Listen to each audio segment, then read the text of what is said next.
Mikhail Watford, pendu dans son garage. Ravil Maganov, tombé de la fenêtre d'un hôpital. Yuri Voronov, mort dans sa piscine.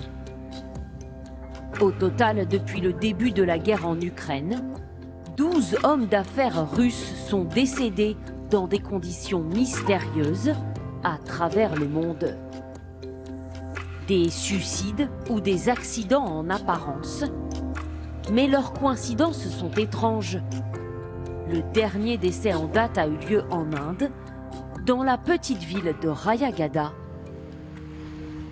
C'est ici, à 5000 km de Moscou, que Pavel Antov, 65 ans, se serait jeté du toit de cet hôtel. C'était le 24 décembre dernier.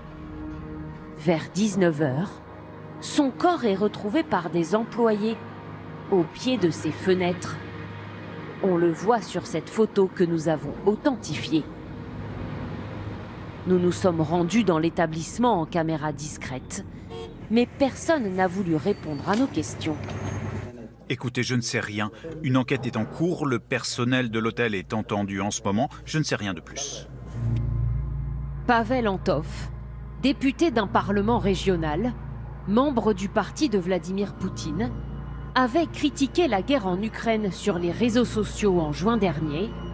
Pour dire la vérité, il est difficile d'appeler ça autrement que de la terreur.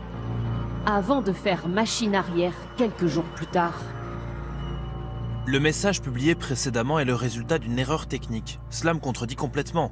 Je soutiens le président et suis patriote. Pavel Antov était aussi à la tête d'un empire dans le domaine de la viande.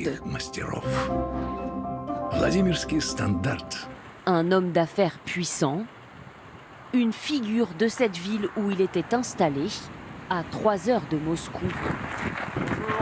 Notre équipe a rencontré l'un de ses collègues du Parlement, un proche. Il n'y voit pas d'assassinat politique, mais a du mal à croire à la thèse du suicide. Pavel Antov était une personne qui aimait beaucoup la vie. Il avait plein de projets professionnels, politiques. Si c'est un accident, c'est tragique. Mais j'ai du mal à croire qu'il ait voulu mettre fin à ses jours.